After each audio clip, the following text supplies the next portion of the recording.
Em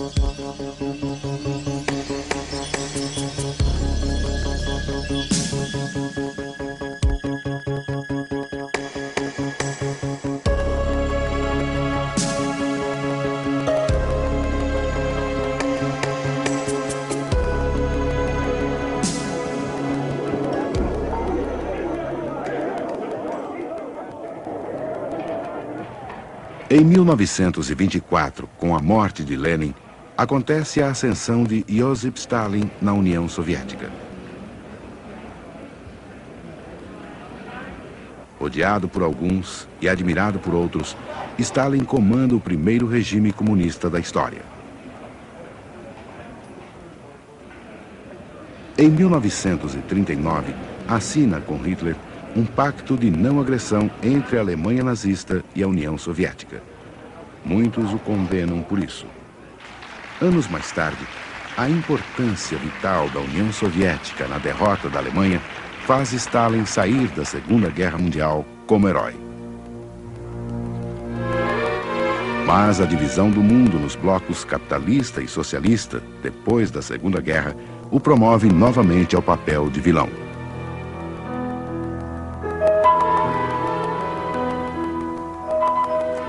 Vamos ver como este documentário aborda a história de Stalin e sua atuação na Segunda Guerra. One name is associated with the death of 40 million Russians. 20 million due to his negligence in World War II. 20 more million from his ruthless repression. His name, Joseph Stalin. O documentário consiste, em geral, na associação de imagens de época com a fala de um narrador.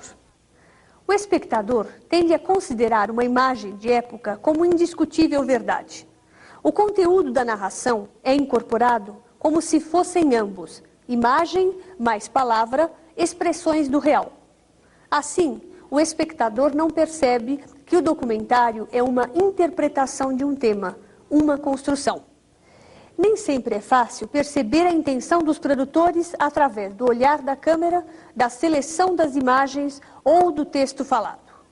Neste documentário canadense, o narrador trata Stalin como vilão e o chama de "este homem". O mesmo narrador, entretanto, chama Roosevelt de presidente. No processo de edição das imagens e do conteúdo, há uma sutil ligação entre o autoritarismo de Stalin e a assinatura do pacto de não agressão com Hitler. Também se insinua que Stalin teria esperado a Alemanha devastar a União Soviética para depois contra-atacar. Daí, o narrador deduz a responsabilidade de Stalin pela morte de 20 milhões de soviéticos.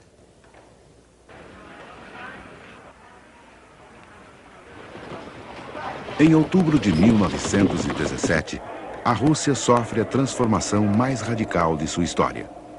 A Revolução Comunista, comandada pelo Partido Bolchevique, varre o país.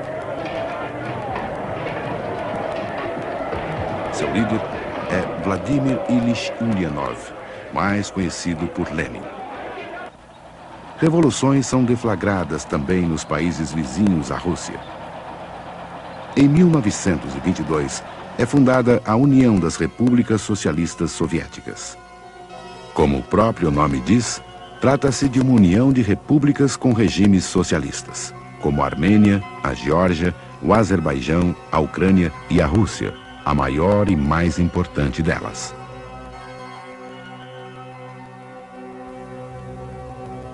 Em 1924, com a morte de Lenin, acirra-se a disputa pelo poder entre Stalin e Trotsky. Derrotado, Trotsky é forçado a deixar o país. Stalin assume o governo e acelera o processo de centralização do poder. Mais tarde, instaura um poderoso aparelho de repressão e elimina colaboradores e velhos líderes da Revolução. Stalin torna-se o único líder de expressão da União Soviética. E no final da década de 30, sua autoridade é incontestável. Quando se falava de Stalin, tinha que escrever uma série de epítetos. Nosso pai, nosso mestre, o maior cientista, o sábio do mundo, pai de todos os povos. Isso tudo se escrevia quando se falava de Stalin, não podia falar só Stalin. Aí, Generalíssimo Stalin era no tempo de guerra. Generalíssimo Stalin, e depois começava pai, mestre. A década de 20 assiste a um crescimento do movimento comunista em diversas partes do mundo.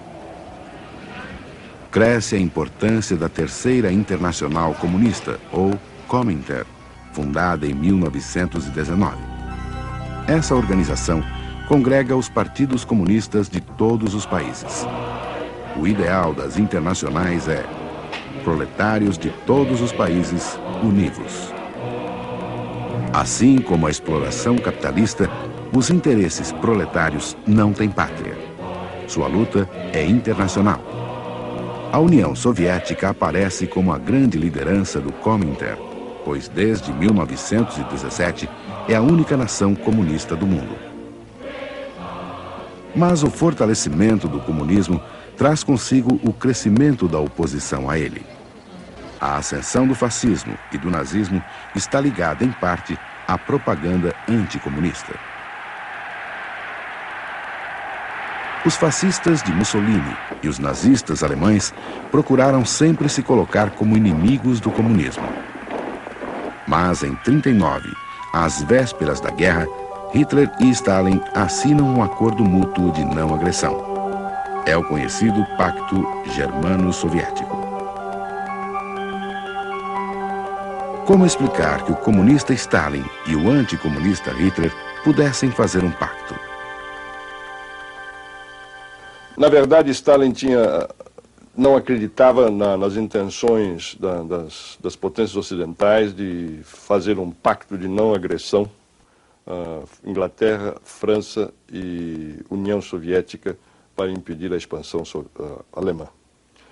De outra parte, Hitler necessitava, para realizar a ocupação da Bélgica e da França, para realizar a sua ofensiva de setembro, e também a Polônia, ele começou a guerra pela Polônia, ele necessitava ter a União Soviética neutra. Para ter a União Soviética neutra, ele fez o pacto com Stalin, que lhe trouxe não apenas a vantagem da neutralidade soviética na guerra contra as potências ocidentais, mas também lhe trouxe o fornecimento de materiais estratégicos de que a Alemanha necessitava para fazer a guerra. Para a Rússia, o pacto permitiu basicamente a ocupação dos países bálticos, permitiu a ocupação de metade da Polônia, que até hoje está anexada hoje à Ucrânia, e permitiu, teoricamente, que Stalin tivesse folga para preparar as suas defesas, o que se revelou insuficiente em 1941, quando Hitler fez o ataque à União Soviética. De qualquer maneira, a ideologia prevaleceu pouco neste momento, porque o que estava em jogo eram interesses de Estado. E a prova de que não são apenas os dois, Hitler e Stalin, que fazem este jogo de interesse de Estado contraposto à ideologia, é que quando Hitler atacou a Rússia em 1941, Churchill declarou claramente na Câmara dos Comuns que ele iria até o inferno fazer um pacto com o diabo, desde que fosse um pacto contra Hitler. Mesmo depois de iniciada a guerra na Europa, a União Soviética se mantém cultivando relações diplomáticas com a Alemanha. Stalin é cauteloso com Hitler. Em novembro de 1940, os alemães convidam os soviéticos a integrar o eixo, a aliança militar da qual fazem parte a Alemanha, a Itália e o Japão. Mas, desde junho desse mesmo ano, Hitler já instruíra seus chefes militares para a preparação de um ataque contra a União Soviética. Este plano ficou conhecido como Operação Barbarossa. Em dezembro, enquanto os soviéticos e alemães negociam alianças, estas são as instruções do Führer a seus generais. As forças armadas alemãs devem estar preparadas para esmagar a União Soviética numa campanha rápida, antes mesmo da conclusão da guerra com a Grã-Bretanha. E em junho de 1941, quase um ano após o início da guerra, a Alemanha invade a União Soviética. Hitler desrespeita os acordos de amizade feitos com esse país.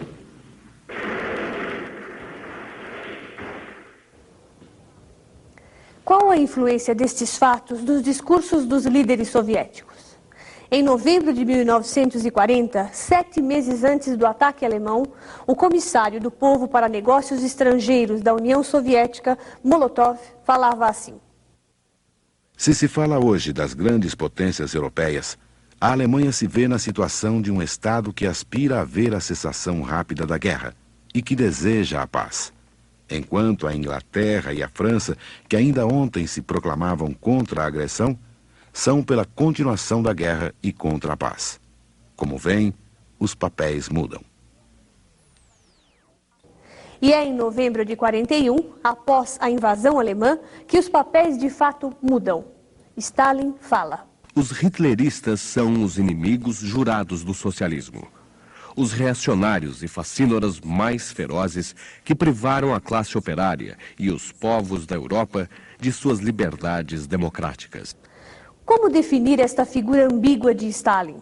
A seu respeito, o primeiro-ministro inglês Winston Churchill declarou: Surpreendentes foram as falhas de cálculo e ignorância que Stalin revelou a respeito do que estava para acontecer-lhe. Stalin era, de setembro de 1940, ao momento do assalto de Hitler contra a União Soviética, em junho de 1941, um gigante, ao mesmo tempo insensível, astuto e mal informado. A figura de Stalin foi construída de forma oscilante antes e durante a Segunda Guerra.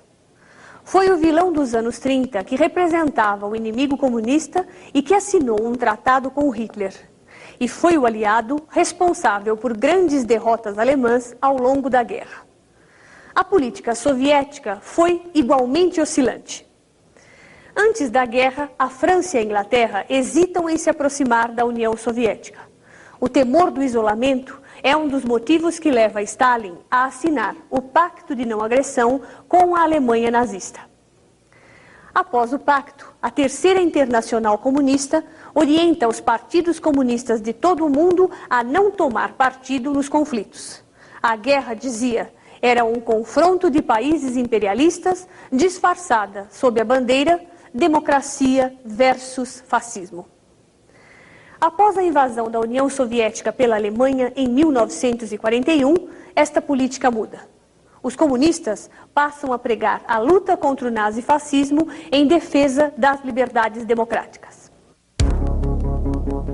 No próximo bloco, começa a invasão.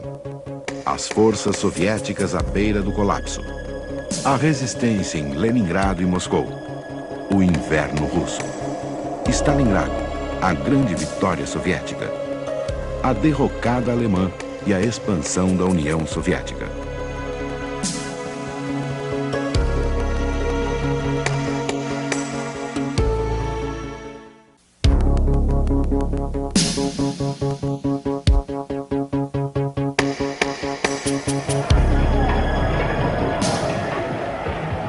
22 de junho de 1941.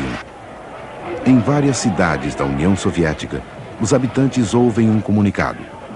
Ficam sabendo que o país foi invadido pelos alemães, até ontem seus aliados. A União Soviética é atacada em 3 frentes. Ao norte, em direção aos estados bálticos e Leningrado. Ao centro, na direção da Rússia Branca e de Moscou. E ao sul, na direção da Ucrânia.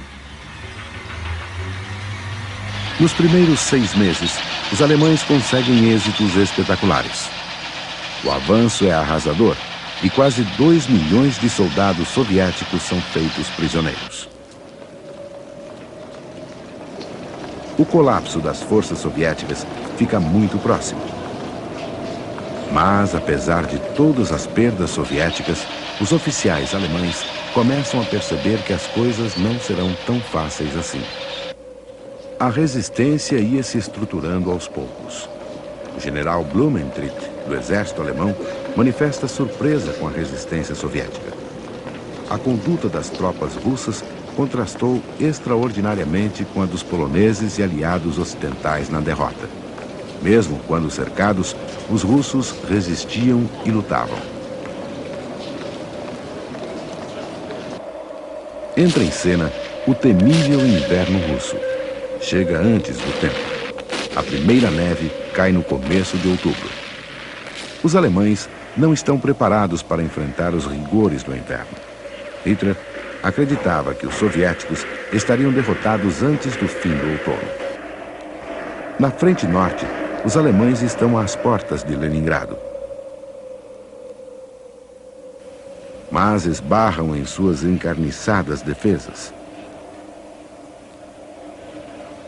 Os habitantes de Leningrado sofrem os rigores das bombas e do frio. Os alemães bombardeiam a cidade noite e dia. Os mortos são retirados dos escombros. Mas entre um ataque e outro, os alto-falantes transmitem canções patrióticas para reforçar o moral da população.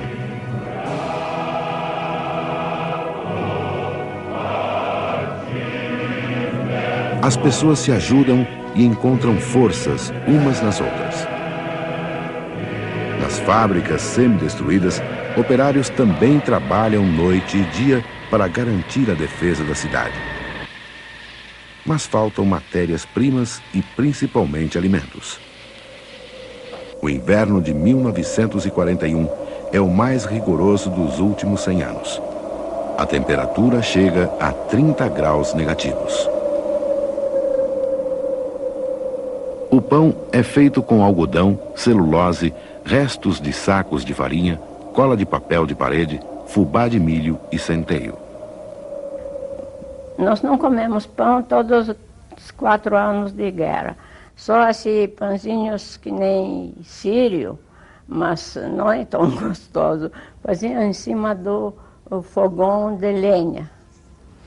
É interessante que eu vinha para almoçar. Minha mãe fazia esse punhado de farinha com punhado de aquele palha de arroz, eu sei que é isso. Cozinhava junto, sal não existia, mesmo sem sal. Um pouco de óleo de algodão. Então ela tirava o líquido, isso era sopa. Depois, o mais que ficava no fundo, isso era prato principal. Aí aqueles pãezinhos que eram muito preciosos para se sustentar. Toma-se sopa de tripa de carneiro, de casca de árvore ou até mesmo de graxa industrial. Eu nunca vou esquecer isso no campo. Se fazia assim um caldeirão enorme com essa farinha e com esse arroz e óleo de algodão sem sal. Aí se dava para cada um, se dava uma como se fala isso? Uma tigela. Aí todos comiam e vinha um monte de criancinhas com barrigas grandes e cabeças grandes e muito magras.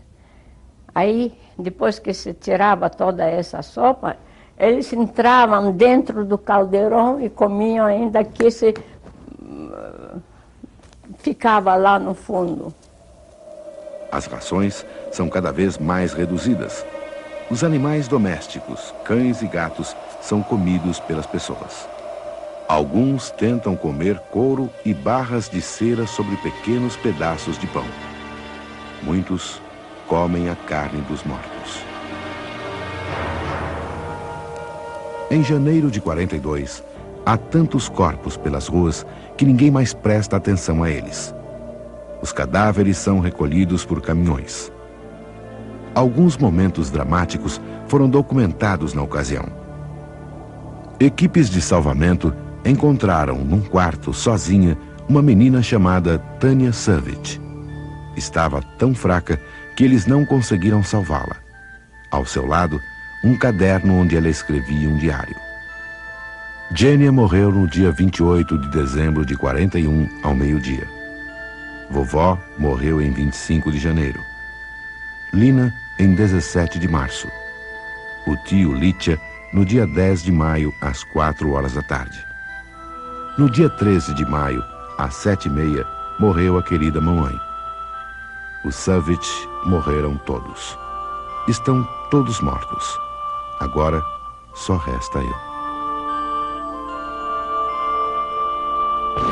O cerco a Leningrado vai durar 900 dias. O número de mortos é estimado entre 600 mil e 1 milhão de pessoas.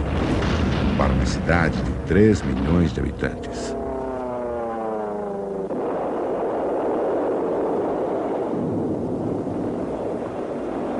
Na frente central, a cidade de Moscou vive uma situação equivalente.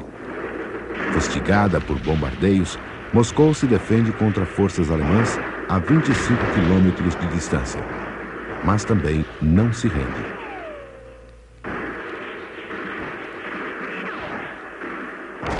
Mas é no sul que acontece a batalha mais decisiva. Em agosto de 42, os alemães avançam sobre Stalingrado, com o seu maior exército em todo o fronte russo. No final do mês, Stalingrado está cercada. Aviões, tanques, divisões motorizadas e de infantaria despejam todo o seu poder de fogo sobre a cidade. Mas o Exército Vermelho resiste, luta, e os alemães não conseguem tomar Stalingrado. Os soviéticos transformam ruínas em pequenas fortalezas. A luta é corpo a corpo, quarto a quarto, de uma casa a outra. No final de outubro, os alemães conseguem ocupar quase toda a cidade. Mas há um preço muito alto. Perdem 20 mil soldados por semana. As forças alemãs se esgotam. Em novembro, é iniciada a contraofensiva soviética. O Exército Vermelho ataca os flancos das posições alemãs. Em 5 dias, fecham um anel em torno dos alemães. Os soviéticos dão um ultimato ao comandante da Wehrmacht em Stalingrado, o general Friedrich Paulus. Mas Hitler proíbe Paulus de se render. Os alemães são então dizimados pelos soviéticos. Perto de 40 mil feridos são evacuados por avião. 110 mil são feitos prisioneiros. Quase 100 mil mortos. Stalingrado foi uma das maiores e mais sangrentas batalhas de toda a história militar. Ao lado da vitória britânica em El Alamein, na África, Stalingrado representa a grande virada da Segunda Guerra na construção da vitória dos aliados. Foi comemorada em toda a União Soviética.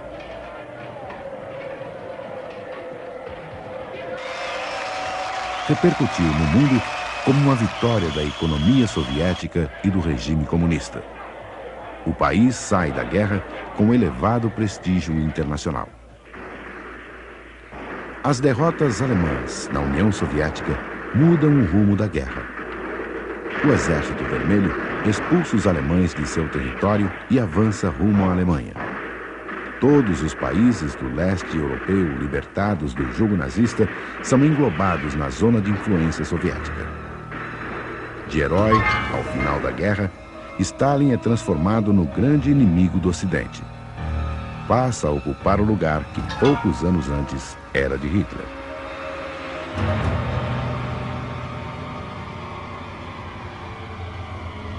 O final da guerra assiste à reorganização das peças no tabuleiro da geopolítica internacional.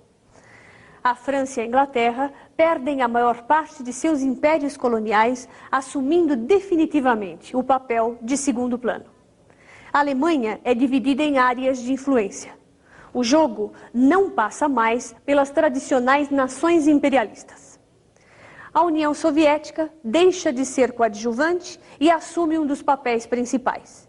É impossível ignorar sua importância na derrota do nazismo e a permanência do Exército Vermelho nos países libertados. O mito Stalin, mais forte do que nunca, reassume o papel de vilão, passando com esta imagem à história. Em 1956, a revelação de seus crimes políticos no 20º Congresso do Partido Comunista da União Soviética reforça este mito. Herói ou vilão, é importante notar que cada uma destas construções esconde interesses que é fundamental desvendar.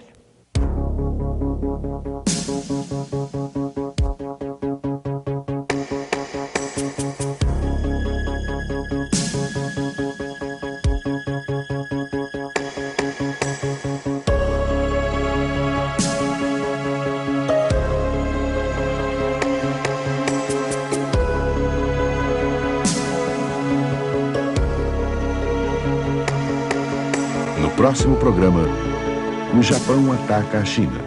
A formação do eixo Roma-Berlim-Tóquio.